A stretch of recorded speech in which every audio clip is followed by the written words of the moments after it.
Tak hanya di ibu kota, sejumlah pusat perbelanjaan di daerah wajibkan pengunjung dan pedagang memiliki sertifikat vaksinasi COVID-19.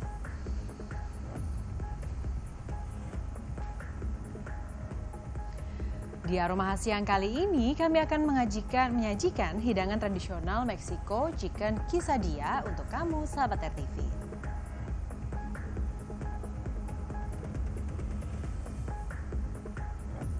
Dari Showbiz Update, kami punya informasi J.Lo merilis video mashup dengan BTS. Kira-kira bakal collab gak ya mereka?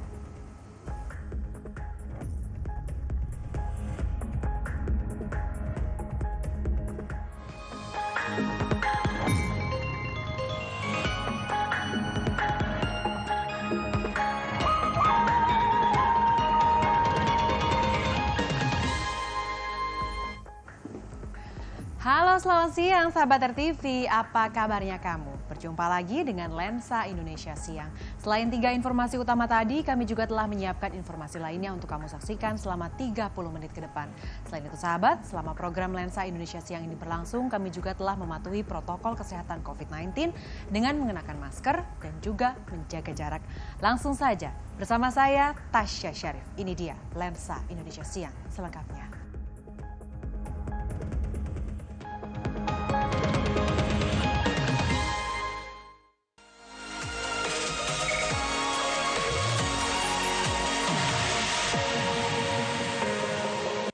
Ya, pandemi dan perpanjangan PPKM level 4 tampaknya paket komplit ya sahabat bagi keterpurukan dunia usaha. Bahkan karena tidak laku, seorang penjual tanaman hias tega membuang tanaman hias cantik miliknya. Layaknya sampah, tanaman hias yang dibuang pun viral di media sosial.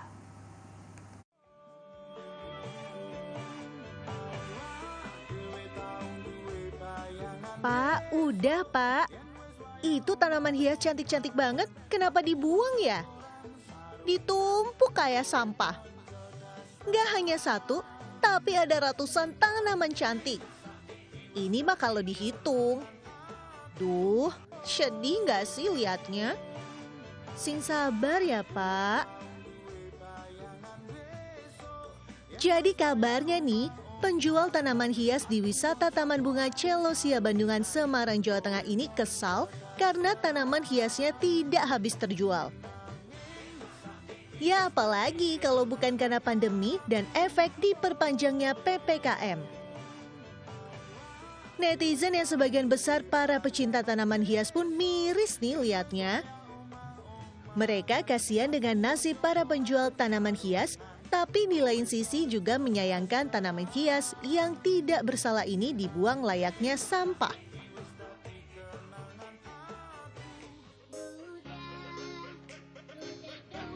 Tapi ada juga nih usulan netizen yang kayaknya dituruti sama si penjual. Dibanding harus dibuang, netizen mengusulkan agar tanaman hiasnya dijual murah dengan catatan tidak rugi ya.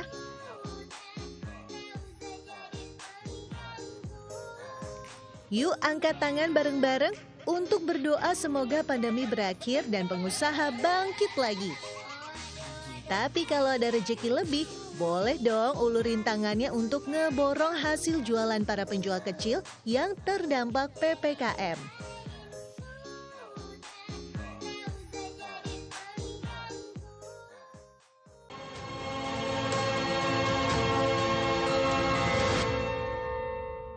Tidak hanya di ibu kota, sejumlah pusat perbelanjaan di kota Bandung, Jawa Barat kini juga mewajibkan pengunjung dan pedagangnya memiliki sertifikat vaksinasi COVID-19.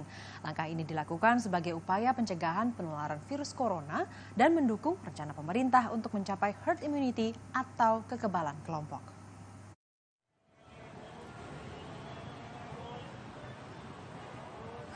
Sejumlah pusat perbelanjaan di kota Bandung, Jawa Barat kini mulai mewajibkan pengunjung dan pedagang untuk menunjukkan sertifikat vaksinasi COVID-19 saat akan memasuki pusat perbelanjaan. Salah satunya pusat perbelanjaan Baltos di Jalan Taman Sari, Bandung. Petugas akan memeriksa sertifikat vaksinasi dalam bentuk fisik maupun digital yang disesuaikan dengan kartu tanda penduduk. Bagi pengunjung yang tak memenuhi syarat, maka tak diperbolehkan memasuki pusat perbelanjaan. Pengelola menempatkan pos pemeriksaan ini di setiap pintu keluar masuk mal yang terintegrasi dengan sistem Peduli Lindungi. Yang pertama, pengunjung pasti setiap gate kita tempatkan anggota security kita untuk melakukan verifikasi data, baik pedagang maupun pengunjung. Pertama kita cek dulu sudah divaksin atau belum. Kalau udah kita tunjukkan, baik secara hard copy-nya, lembaran, atau kadang ada udah di Peduli Lindungi atau Banyak pengunjung yang belum mengetahui tentang kebijakan baru ini, namun mereka menyambut baik upaya ini karena dapat meminimalisir penularan virus corona. Ini karena saya baru keluar lagi sekarang karena ada kebutuhan ini. Kalau bisa itu saya baru tahu sekarang. Cuman emang banyak lihat di berita katanya kemana-mana sekarang kan harus bawa sertifikat vaksin ya sebagai bukti aja. Syarat sertifikat vaksinasi COVID-19 ini diterapkan seiring dengan mulai diperbolehkannya pusat perbelanjaan non-sembako untuk kembali beroperasi setelah pemerintah memperpanjang pemberlakuan pembatasan kegiatan masyarakat atau PPKM level 4 di Kota Bandung. Dari Bandung, Jawa Barat, Bayu Rohman, RTV.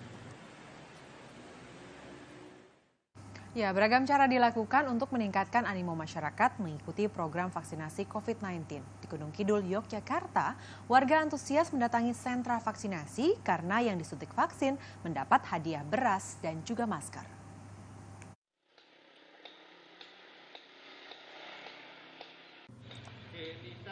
Ada pemandangan berbeda di Balai Kelurahan Gari, Kapenawon, Wonosari, Kabupaten Gunung Kidul, Yogyakarta.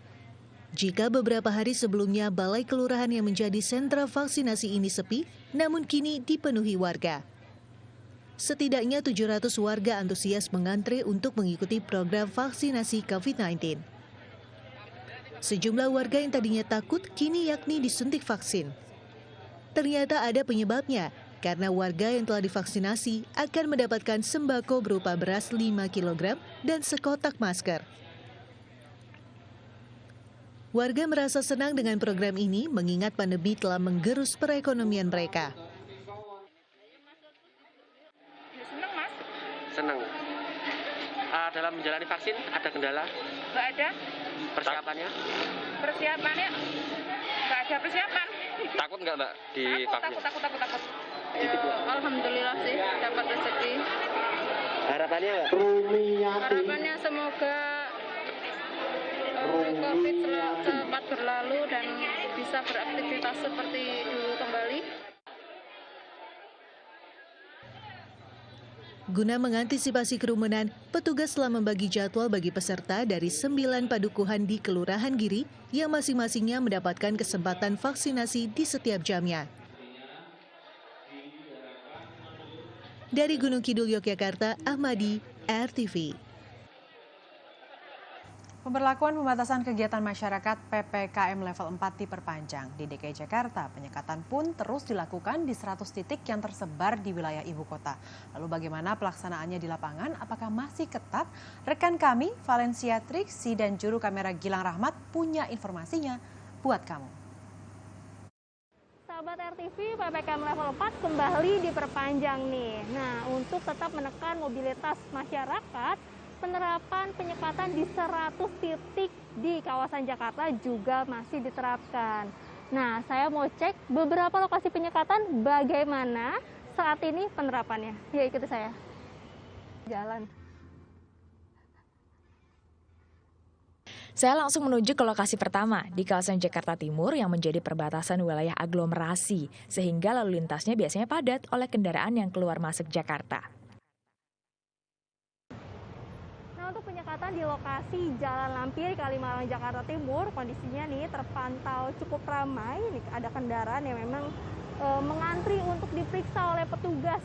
Surat-suratnya, STRP, surat tugas, karena memang masih diperlukan untuk petugas dapat meminimalisir ya perjalanan masyarakat selama PPKM di level 4 yang tahap ketiga ini. Nah, ini baru satu lokasi penyekatan.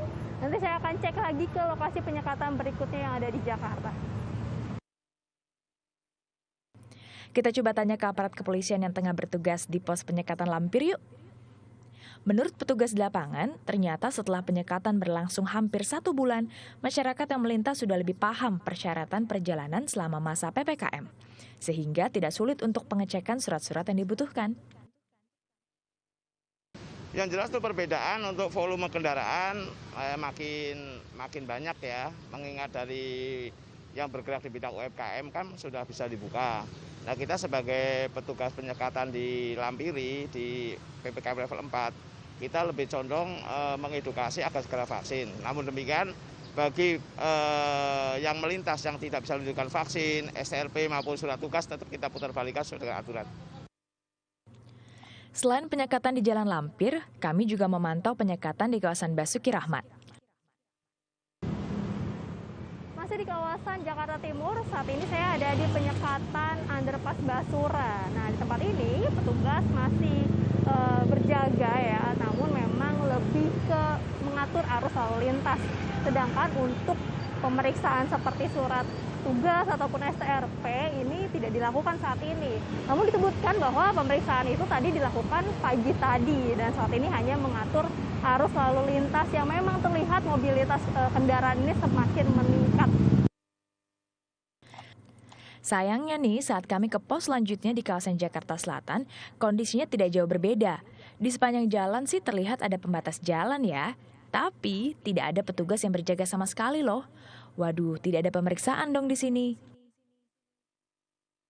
Nah, ternyata semakin siang, semakin banyak pelonggaran yang terjadi nih. Dari tidak adanya pemeriksaan surat-surat sebagai syarat perjalanan, sampai tidak ada petugas yang berjaga atau hanya berjaga pada jam-jam tertentu saja. Nah, hal ini juga harus menjadi bahan evaluasi. Bagaimana dengan pengedoran yang terjadi di lapangan dan apakah sebenarnya penyekatan yang dilakukan pada saat PPKM level 4 ini efektif? Dari Jakarta, Valencia Trisi, Gilang Rahmat, RTV. Nah, sahabat RTV, agar PPKM tak lagi diperpanjang, yuk bantu pemerintah untuk menekan angka kasus corona dengan di rumah dan hanya pergi untuk keperluan mendesak saja. Dan juga mari kita terus saling mengingatkan untuk mendukung program vaksinasi sampai target terpenuhi. Pandemi belum berakhir, kita harus terus menjaga protokol kesehatan. Jangan lupa tetap terapkan 3M, memakai masker, menjaga jarak dan menjauhi kerumunan, serta mencuci tangan dengan sabun di air yang mengalir. Lawan COVID-19 dengan vaksin. Kita ke informasi selanjutnya, sahabat RTV. Pejuang di bidang olahraga, para atlet ofisial dan juga para atlet yang sudah bertanding di Olimpiade Tokyo 2020 tiba di Indonesia dini hari tadi. Sambutan meriah pun diberikan kepada atlet peraih medali beserta rombongannya di Bandara Soekarno-Hatta, Tangerang, Banten.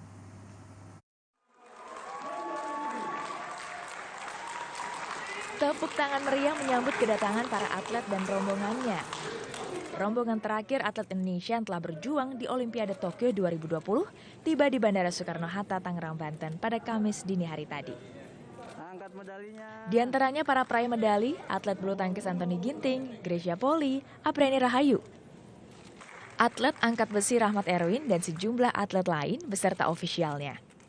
Selanjutnya, rombongan atlet dan ofisial akan menjalani karantina terlebih dahulu sebelum kembali ke keluarga masing-masing. Sementara itu, atas prestasi yang ditorehkan, Menteri Olahraga memberikan apresiasi dan akan berkoordinasi dengan sejumlah pihak untuk mempersiapkan Olimpiade berikutnya. Melakukan pertemuan dengan NOC, dengan CDM, dan dengan pimpinan-pimpinan cabang olahraga yang para atletnya telah ikut bertanding. Dan tentu kita segera mempersiapkan diri menuju Olimpiade Paris tahun 2024 yang akan datang. Dalam Olimpiade Tokyo 2020, Indonesia berhasil meraih 5 medali. Medali perunggu diraih atlet angkat besi Windy Cantika dan Rahmat Erwin Abdullah. Atlet bulu tangkis Antoni Sinisuka Ginting. Medali perak berhasil diraih Eko Yuli Irawan. Serta pasangan ganda putri bulu tangkis Grecia Poli dan Apriani Rahayu yang berhasil menyabet dan mempertahankan tradisi medali emas di cabang olahraga bulu tangkis. Dari Tangerang, Banten, Andrianto, RTV. Di Aroma Khas siang ini kami suguhkan menu olahan masakan ala Meksiko, namanya adalah chicken quesadilla. Sesaat lagi, jangan kemana-mana, tetaplah bersama kami.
Sebentar lagi jam makan siang, pasti kita semua sudah pada lapar ya sahabat. Nah, di Aroma Khas Siang kali ini kami mau mengajak kamu mencicipi olahan masakan ala Meksiko. Namanya adalah chicken quesadilla. Seperti apa kelezatan hidangan tradisional orang Meksiko ini? Berikut ceritanya buat kamu.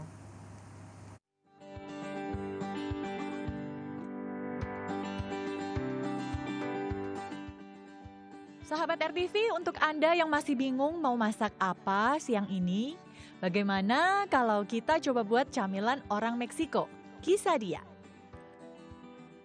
Kuliner sehat berbahan dasar ayam ini bisa kita temukan di salah satu restoran yang terletak di kawasan Jakarta Selatan. Saya pun berkesempatan untuk melihat dan belajar cara membuatnya. Ternyata bahan-bahan yang dibutuhkan untuk membuat quesadilla relatif mudah didapatkan. Siapkan roti tortilla, paprika merah, paprika hijau, bawang bombay, dan irisan daging dada ayam yang sudah dibumbui. Cuci bersih semua sayuran, lalu iris sesuai selera. Tumis paprika merah, paprika hijau, bawang bombay di atas wajan dengan api kecil. Tambahkan garam, penguat rasa, dan saus tabasco. Aduk rata hingga sayuran layu. Namun sebelum diangkat, ingat untuk masukkan butter atau mentega agar aromanya lebih nikmat. Untuk penyajiannya, susun sayuran yang sudah ditumis di atas lembaran roti tortilla. Tambahkan potongan ayam di atasnya, lalu lipat 2. Panaskan sebentar di atas pemanggang hingga kulit tortilla berubah warna menjadi kecoklatan. Nah, agar rasanya lebih mantap, quesadilla bisa juga disantap dengan sambal salsa. Ya, salsa adalah sambal pelengkap khas Meksiko yang berbahan dasar tomat. Cara membuatnya sangat mudah. Cincang kasar buah tomat yang sudah dibuang biji, lalu tambahkan irisan bawang putih dan perasan jeruk lemon. Tambahkan garam dan lada hitam, lalu siram dengan minyak zaitun murni supaya rasanya lebih lezat. Jadi deh, quesadilla ayam ala Meksiko dengan sambal salsa. Kira-kira rasanya seperti apa ya? Oh iya, untuk Anda yang tidak suka daging ayam, quesadilla bisa digantikan dengan daging sapi. Rasanya dijamin gak kalah lezat. Bagaimana? Apakah Anda tertarik untuk membuatnya sendiri di rumah? Dari Jakarta, Faradina Amanda, Leandro Ando, RTV.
Waktunya informasi dari Showbiz Sahabat RTV. Kabar menarik datang dari boy group BTS. Kali ini penyanyi J.Lo membagikan video mash-up lagu dirinya dengan lagu Permission to Dance milik BTS.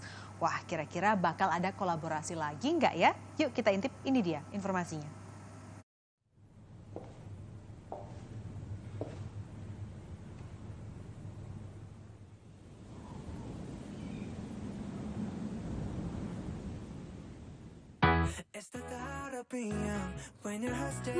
Kayaknya bakal ada kejutan menarik lagi nih dari boy group Korea yang satu ini. BTS, yang udah punya nama besar bahkan sampai tembus musik internasional, punya kejutan baru buat Sahabat dan ARMY loh. Karena baru-baru ini salah satu musisi Amerika Jennifer Lopez atau yang biasa disapa dengan J.Lo kasih bocoran unik di akun Twitternya. Nah, ini nih bocorannya. Wah, gimana Sahabat dan ARMY? Pada terkejut nggak? J.Lo memposting sebuah video yang dinamakan Mash-up dari produser musik Carnival yang nunjukin lagu Cabia El Paso milik J.Lo dan Permission to Dance milik BTS. Kalau dilihat dan didengar di Sahabat, mash-up lagu mereka tuh kece plus pas banget kan? Eits, tapi yang menariknya di sini, J.Lo memberi tanda hashtag di videonya bertuliskan J.Lo X BTS. Nah, bikin penasaran plus spekulasi dong ya. Kolaborasi BTS dan beberapa musisi internasional memang udah sering dilakuin ya, seperti di lagu mereka Boy With Love dengan Ashley dan Mic Drop sama DJ LK. Plus lagu terbaru mereka sekarang, Permission to Dance, yang collab dengan Ed Sheeran.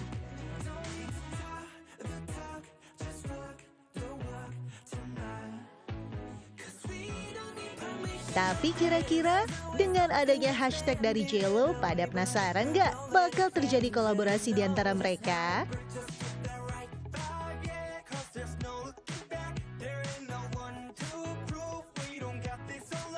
Nah, para ARMY dan Sahabat, pada berharap collab ini jadi kenyataan nggak? Ya, soal itu kita tunggu saja bersama kejutan menarik ini ya.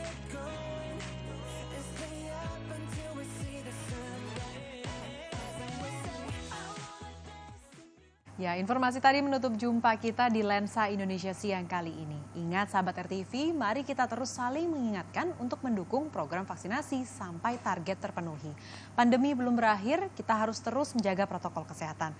Jangan lupa juga untuk menerapkan 3M, memakai masker, menjaga jarak dan jauhi kerumunan, serta mencuci tangan dengan sabun di air yang mengalir. Lawan COVID-19 dengan vaksin. Selain itu Sahabat, semua informasi di Lensa Indonesia Siang tadi juga bisa kamu saksikan di www.newsrtv.co.id. Saya Tasya Syarif, terima kasih atas perhatian kamu, selamat siang dan sampai jumpa.